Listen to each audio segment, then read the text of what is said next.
Selamat pagi adik-adik semuanya. Kita akan mulai ibadah kita hari ini. Marilah kita mulai. Kita akan bernyanyi memuji Tuhan. Nah, adik-adik sekalian juga ya, sambil bersiap-siap, siapkan Alkitabnya, duduk dengan tenang, konsentrasi. Nah, adik-adik semuanya ikut juga ya nyanyi di rumah, walaupun kami tidak melihat, tapi Tuhan juga kan mendengar dan melihat adik-adik yang ikut bernyanyi, ikut berdoa, ya, ikut mendengar firman Tuhan hari ini. Nah, baik, kita akan nyanyikan pujian kita kepada Tuhan. Tuhan Yesus, aku berjanji.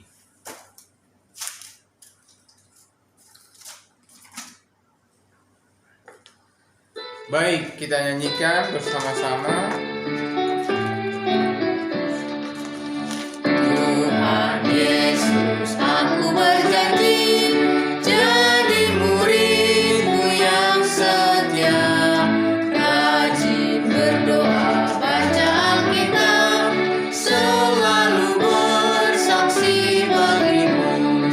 Akal iblis aku menolak, firman Tuhan aku menurut, mulai sekarang sampai selamanya. Tetap setia pantang mundur.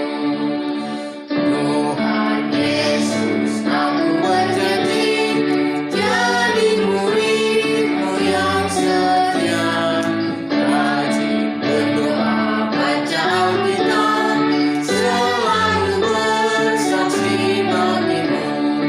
Akal iblis aku menolak, firman Tuhan aku menurut, mulai sekarang sampai selamanya.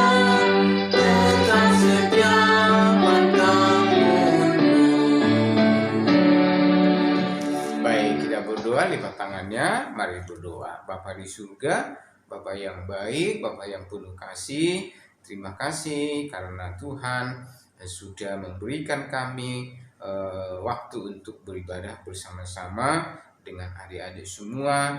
Walaupun mereka tidak bisa ikut hari ini, tapi mereka juga bisa mengikuti dari tempat masing-masing.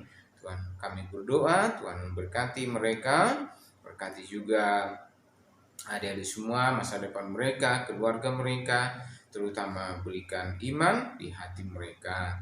Demikian pula berkati firman Tuhan, berkati nyanyian pujian dan persembahan kami hari ini. Terima kasih Tuhan, ampunilah dosa kami, hanya di dalam Tuhan Yesus kami berdoa. Amin. Nah, kita kembali nyanyikan pujian kita, hidup kekal. Hidup kekal dalam Yesus. Kita nyanyikan ya, adik-adik.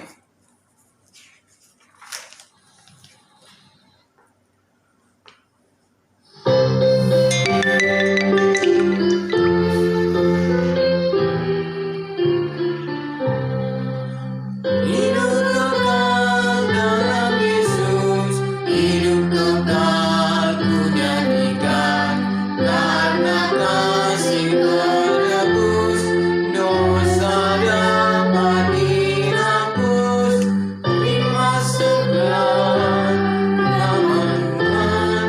Hidup kekal dalam Yesus,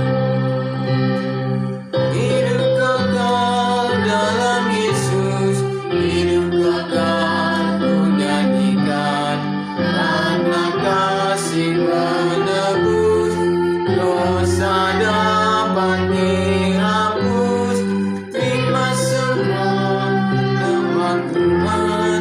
Hidup kekal dalam Yesus. Baik, ayat hafalan kita dari Yohanes 3 ayat 16 ya. Baik, kita akan membacanya, atau kalau yang sudah menghafal, baik kita ucapkan bersama-sama. Yohanes 3 ayat 16. Ya, karena begitu besar kasih Allah akan dunia ini, sehingga Ia telah mengaruniakan anaknya yang tunggal, supaya setiap orang yang percaya kepadanya tidak binasa, melainkan beroleh hidup yang kekal. Nah, kalau sudah ya, kalau yang belum, nanti terus ya baca lagi, dibaca lagi sampai hafal, dan yang sudah hafal terus diingat ya. Jangan lupa Yohanes 3 ayat 16. Baik, kita nyanyikan lagi satu lagi pujian kita kepada Tuhan, adik-adik. Nanti setelah ini kita akan mendengarkan firman Tuhan. Betapa hebat kuasa Tuhan.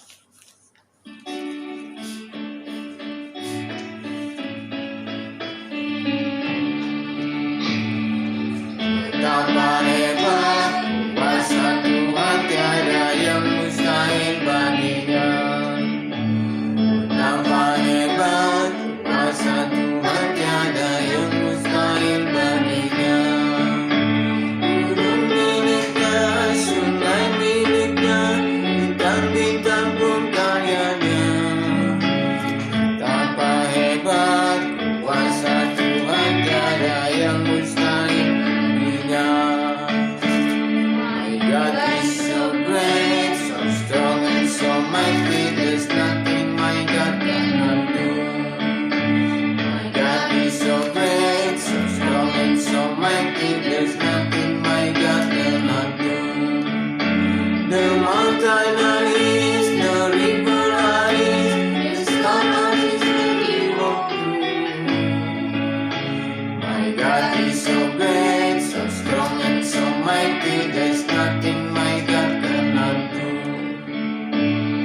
Baik, kita akan mendengarkan firman Tuhan. Kami persilakan Ibu Rasmari akan menyampaikannya. Baik, ya. Siap-siap ya, konsentrasi.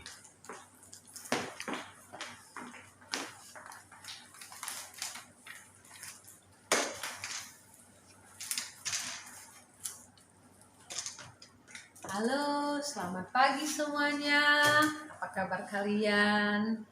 Apakah semuanya dalam keadaan baik? Apakah semuanya sehat? Ya, puji Tuhan ya. Saya berharap semuanya dalam keadaan baik dan sehat. Namun, jikapun ada yang masih dalam keadaan kurang sehat, atau ada yang dalam keadaan bersedih, atau dalam keadaan yang susah mungkin hatinya ya, Tuhan yang menghiburkan dan memberikan kesehatan. Adik-adik yang sudah mulai sekolah dengan kelas yang baru, kami berdoa supaya di sekolah atau di tingkat yang baru juga bisa dimampukan Tuhan mengikuti pelajaran dengan baik walaupun masih online, atau yang masih masuk sekolah yang baru ya. Kami berdoa semuanya bisa ditolong Tuhan menjalani pelajaran dengan baik. Hari ini kita masih mendengarkan firman Tuhan. Sudah siap mendengar firman Tuhan? Siap ya. Nah, ini ada gambar apa ya? Saya buat di sini ya. Apakah kalian tahu ini gambar apa? Ya, Joani menjawab ini adalah gambar kaki ya. Kalau kita berjalan di atas pasir contohnya, atau kita berjalan di lumpur contohnya, dengan menggunakan hanya kaki, biasanya ada apa namanya yang tinggal? Namanya itu jejak kaki ya, atau footprint ya, itu seperti jejak kaki. Nah, hari ini ayat hafalan kita bentuknya jejak kaki. Diambil dari Keluaran 24 ayat 7, hanya bagian B. Apakah kalian bisa melihatnya? Keluaran 24 ayat 7b. Segala firman Tuhan akan kami lakukan dan akan kami dengarkan. Kenapa duluan dilakukan dan didengarkan? Harusnya kan dengarkan dulu Kak Lasma baru dilakukan. Firman Tuhan maunya kita supaya kita melakukan itu, artinya bukan berarti tidak mendengarkan ya, tapi dalam melakukan ini adalah Ya, ini yang diutamakan dulu dilakukan. Dan selanjutnya itu adalah terus kita mendengarkan firman Tuhan. Jadi untuk firman Tuhan, segala firman Tuhan akan kami lakukan dan akan kami dengarkan. Keluaran 24 ayat 7. Oke. Sekarang kita mau mendengar firman Tuhan. Mari lipat tangannya, tunduk kepala, kita berdoa. Bapa kami di dalam surga, kami mengucap syukur hari ini karena kemurahan Tuhan kami boleh ada dalam keadaan kami yang sekarang ini. Kami merasakan kasih Tuhan terus bagi kami dalam segala situasi, baik situasi yang kami rasa bahagia, senang, atau ada situasi yang kami rasa kadang-kadang tidak sesuai dengan keinginan kami. Kami bersyukur karena dalam segala hal Tuhan yang menjagai kami. Tuhan, kami mau mendengar firman-Mu juga sekarang. Tolong jagailah waktu ini, berikanlah pengertian dan hikmat dari Tuhan. Roh Kudus yang bekerja di dalam hati kami memberi pengertian. Dalam nama Tuhan Yesus kami berdoa. Amin. Adik-adik, di sini ada gambar seorang anak, namanya adalah Iwan. Siapa namanya? Iwan. Ya, dia sedang di sekolah dan pada hari ini di sekolahnya ada ujian. Iwan sudah tidak bisa menjawab soal nomor 3, ya. Dia sudah mengerjakan semua soal, tinggal soal nomor 3. Dan itu sudah dia pikir-pikir terus, tapi nggak dapat jawabannya. Aduh, kalau nomor 3 ini nggak dijawab, nanti nilaiku bisa berkurang, pikir Iwan. Bagaimana ya? Wah, di depan Iwan ada namanya Edi. Ya, dia sekilas tahu bahwa Edi ini adalah orang pintar. Nah, di dalam hati Iwan ada perasaan seperti ini. Kalau saya sedikit maju ke depan badan saya pasti bisa melihat jawaban dari Edi. Saya yakin Edi sudah selesai menjawab pertanyaan nomor 3. Lalu dia berpikir lagi, wah, kalau misalnya nomor 3 ini benar, nanti nilai saya akan jadi semakin bagus. Atau kalau jawaban nomor 3 ini benar juga, nilai saya yang tadinya kurang bagus bisa jadi bagus. Ya, tidak jadi anjlok, misalnya harusnya nilainya 5, tapi kalau nomor 3 benar mungkin jadi nilainya bisa jadi 7 atau jadi di atas dari 5, ya. Jadi dia berpikir seperti itu. Nah, kemudian di dalam hati Edi ada lagi suara mengatakan, ya, di dalam hati Iwan, kalau mencontek itu namanya mencuri. Lalu Iwan berpikir, yang mana ya? Tapi teman-teman di kelas juga banyak yang melakukan seperti itu. Mereka tidak apa-apa, kata hatinya yang satu lagi. Tapi hati yang satu lagi mengatakan, Iwan, itu tidak boleh. Nah, jikalau seandainya kalian melihat situasi Iwan, dan Iwan ini adalah disebut pengikut Kristus, maka sebaiknya bagaimanakah sikapnya Iwan ini? Karena di hatinya dia ada yang mengatakan boleh, tapi ada lagi perasaan tidak boleh. Jikalau seandainya Iwan ini adalah yang disebut anak Tuhan, harusnya menurut kalian bisakah kalian membantu Iwan untuk memutuskan sikap apa yang harus diambil Iwan? Tidak mencontek. Wah, harusnya adalah sikapnya tidak mencontek. Karena pengikut Kristus adalah harus mengikuti seperti Kristus. Kristus tidak pernah mencuri. Tuhan Yesus tidak pernah mengambil yang tidak punya Dia. Tidak pernah melakukan atau mengganggu hak orang lain, ya. Nah, bagaimana dengan kita? Apakah kita juga anak-anak Tuhan adalah disebut pengikut Kristus? Iya. Apakah anak-anak Tuhan disebut juga pengikut Kristus? Ketika kita menjadi pengikut Kristus, Tuhan mau kita mengikuti Dia, mengikuti teladannya. Ya, lalu Iwan akhirnya menyadari, oh ini tidak boleh. Saya mendengar dikatakan kakak sekolah minggu saya, kalau kita mencontek itu sama dengan mencuri. Dan firman Tuhan mengatakan janganlah kamu mencuri. Akhirnya Iwan berpikir, Tuhan, kalau memang nomor 3 ini saya tidak bisa, ya saya minta ampun karena kurang belajar. Tapi saya tidak akan mau mencontek. Lalu Iwan menutup kertas ujiannya dan mengumpulkan hasil ulangannya itu kepada guru. Demikianlah keputusan yang diambil oleh Iwan. Nah, murid-murid Tuhan Yesus, ketika Tuhan Yesus sudah bangkit, mereka sangat gembira. Ya, siapa yang pergi ke kuburan dengan sangat cepat? Dia lari dengan kencang dan melihat kuburan Tuhan Yesus sudah kosong, dan dia dari Maria mengatakan Tuhan Yesus sudah bangkit. Wah, murid itu lari dan memberitahukan kepada murid yang lain bahwa Tuhan Yesus sudah bangkit, kubur sudah kosong. Mereka sangat gembira. Akhirnya guru mereka, orang yang mereka sayangi, ya, yang dihormati, yang mengajarkan kepada mereka banyak firman Tuhan yang baik, firman hidup, sudah bangkit. Mereka sangat gembira. Dan setelah itu Tuhan Yesus menampakkan diri kepada murid-murid. Tuhan Yesus juga menolong mereka lagi semakin mempercayai firman Tuhan. Nah, kemudian setelah Tuhan Yesus bertemu dengan murid-muridnya, Tuhan Yesus masih menghilang, ya, maksudnya pergi ke tempat lain karena banyak orang yang mencarinya. Pada suatu waktu, satu orang murid Tuhan Yesus, Simon, dia adalah pekerjaannya sebagai penjala ikan.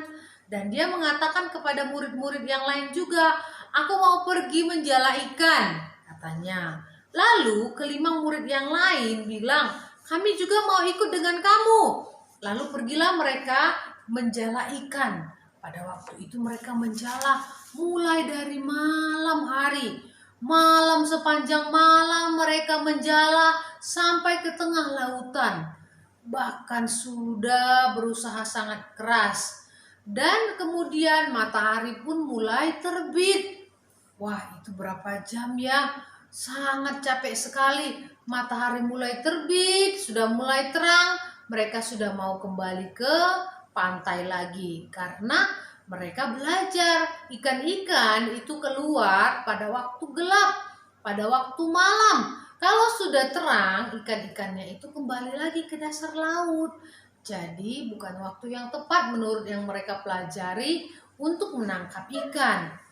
Lalu mereka sudah sangat capek sekali, ya, sudah perutnya lapar, tenaganya sudah habis, sudah letih dan lesu.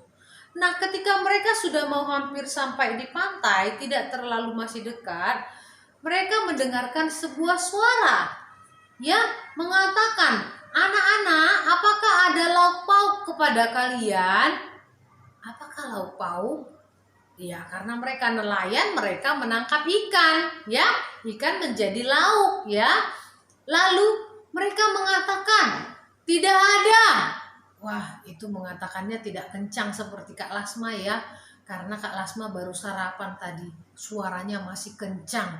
Mereka menjawabnya mungkin tidak ada. Karena mereka sudah capek, mereka merasa kecewa, mereka merasa sedih. Sepanjang malam berusaha sekuat tenaga, tidak satu ekor pun yang masuk ke jaring mereka. Betapa mereka pulang dengan tangan kosong, tidak membawa hasil apa-apa. Lalu dari tempat pantai orang yang tadi bertanya itu, dia mengatakan, tebarkanlah jalamu ke sebelah kanan perahu. Wah, mereka bagaimana ya? Adik-adik, menurut kalian ikan itu banyaknya di bagian yang mana ya? Di bagian pinggir, bagian agak tengah, atau di tengah-tengah? Ya, menurut pengertian mereka sebenarnya ikan itu banyaknya di tengah-tengah, ya, atau agak ke tengah. Kalau di pinggir-pinggir itu kan sudah dangkal, tidak terlalu dalam. Namun mereka merasa ya nggak apa-apa dicoba saja ya. Lalu mereka menyebarkan jalannya ke sebelah kanan sesuai dengan petunjuk orang yang di pinggir pantai itu.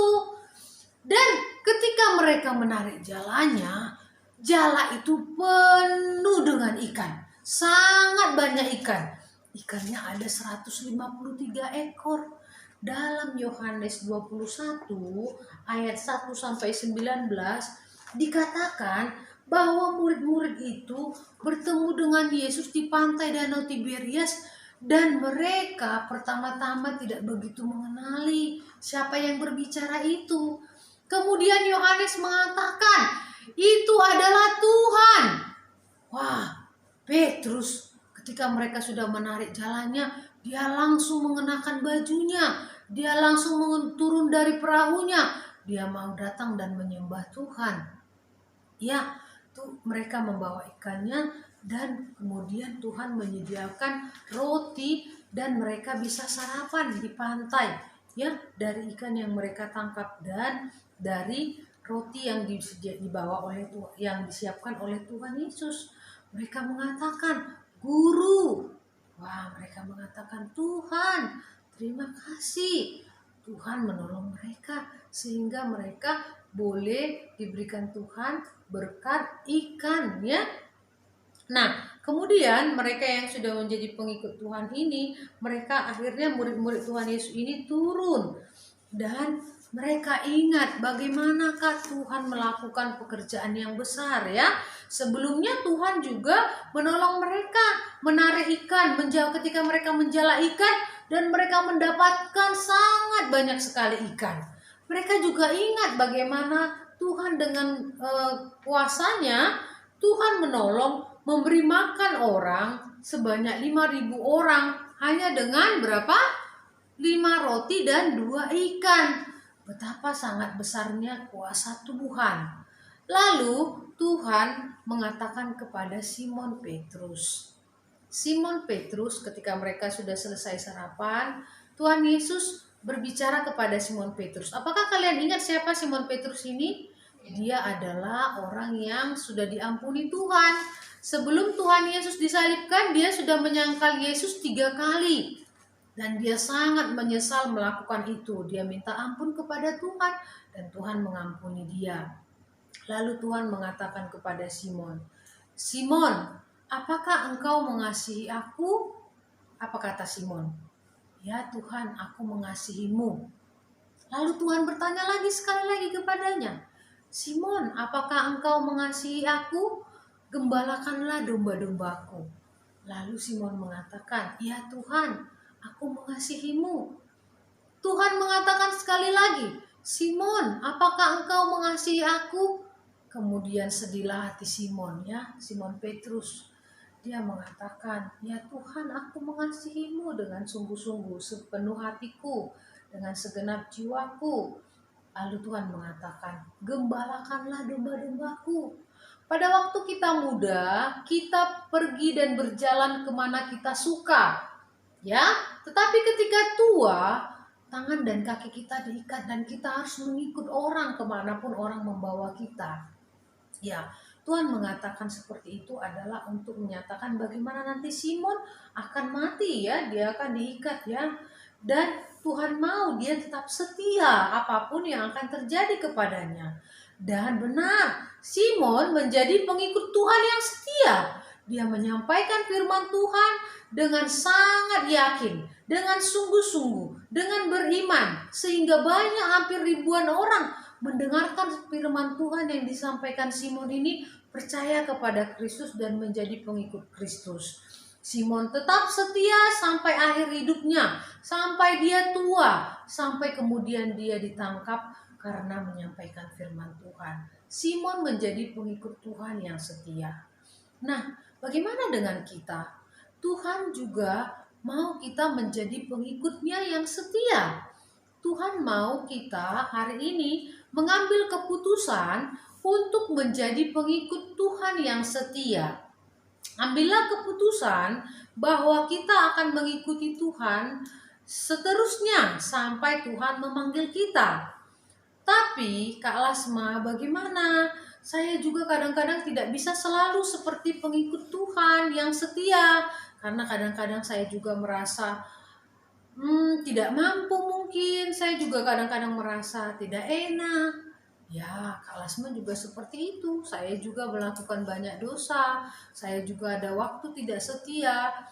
Dan seperti Petrus juga kita punya kelemahan kadang-kadang untuk jadi mengikuti keinginan daging kita atau keinginan hati kita yang sebelumnya itu tidak sesuai dengan kehendak Tuhan.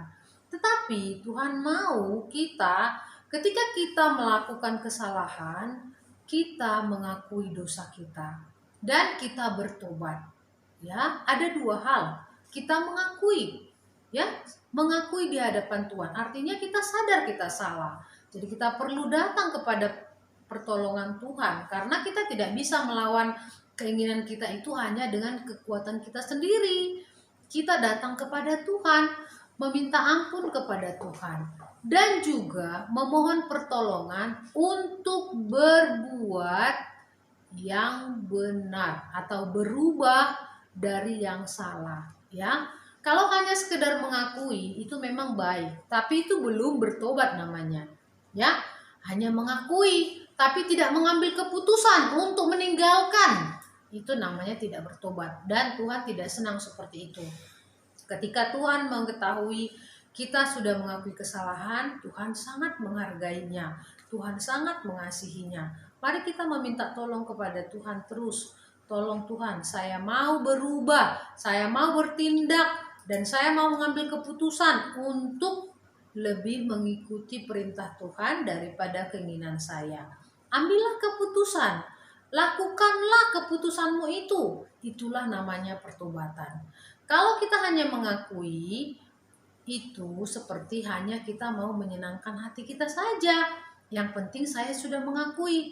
Tetapi dalam ayat hafalan kita ini, segala firman Tuhan akan kami lakukan. Ada tindakan, ya. Nah, adik-adik semuanya bagaimana? Kita mau berenang. Kita sudah belajar ya, jurus berenang, teknik berenang. Mau gaya dada, mau gaya kupu-kupu, mau gaya kodok, segala macam ya. Gaya punggung kita sudah belajar, tetapi tidak melakukan sesuatu hal, yaitu praktek langsung di air. Jadi selama ini kita hanya mengikuti dari YouTube, contohnya gaya berenang itu aja. Apakah kita bisa disebutkan bisa berenang? Tidak. Jadi kita perlu mengambil keputusan untuk kita harus masuk ke kolam renang atau ke dalam air untuk mempraktekkannya. Jadi sangat beda. Kalau kita tidak ada tindakan, itu akan beda. Nah, hari ini Tuhan mengajarkan kita, Tuhan sangat senang kita menjadi pengikutnya. Dan ketika kita berbuat dosa, Tuhan tetap setia kepada kita. Itulah yang membuat saya gembira. Itulah yang membuat Kak Lasma selalu mau tetap mengasihi Tuhan. Karena Tuhan menghargai kita walaupun kita dalam keadaan berbuat dosa atau salah. Tuhan tidak merubah kasih-Nya, tapi Tuhan mau mengingatkan kita juga ambil tindakan untuk bertobat. Marilah kita menjadi pengikut-pengikut Tuhan yang setia.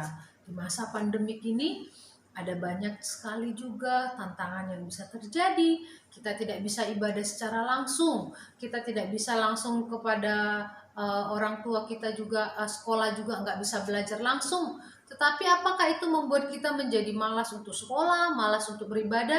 Sebaiknya tidak ya. Kita harus lebih sungguh-sungguh ya. Tetap setia, tetap belajar dengan sungguh-sungguh. Kita menghafal sekali lagi ayat hafalan kita dari Keluaran 24. Mari kita ucapkan bersama-sama. 1, 2, 3. Dari alamatnya ya, Keluaran 24 ayat 7. Segala firman Tuhan akan kami lakukan dan akan kami dengarkan. Oke, mari kita berdoa ya. Bapa di surga, puji dan syukur kami ucapkan kepadamu karena besar kasih Tuhan bagi kami. Dan firman Tuhan menolong kami untuk tetap belajar firman Tuhan dengan setia. Biarlah kebenaran firman Tuhan yang sudah kami hafalkan boleh menjadi kekuatan bagi kami. Selalu mengingatkan kami akan firman Tuhan di samping kami yang menjadi penolong dan pelita dalam kehidupan kami.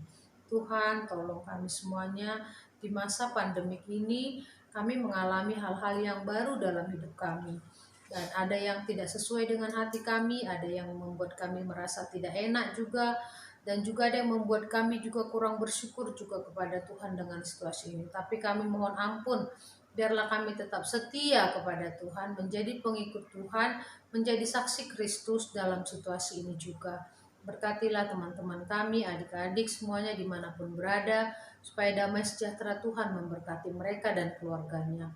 Berkati Arus Sido Alwani, berdoa berkati juga buat Yuka dan Sio Moroka, berdoa buat Stella Stephen, berdoa buat Joani, berdoa buat Kaden Jeremili di Jakarta, buat Yukiko di Semarang, buat Alberto Simatupang, Ibu Kuniko Yamamoto di Jepang, Ibu Akiko Tamura di Jepang, dan semua teman-teman kami yang tidak kami sebutkan Tuhan, dimanapun mereka berada, turunlah berkat Tuhan bagi mereka, berkat-berkat dari kasih setiamu yang besar, terutama biar mereka sungguh-sungguh menerima Engkau sebagai Tuhan dan Juru Selamat pribadi.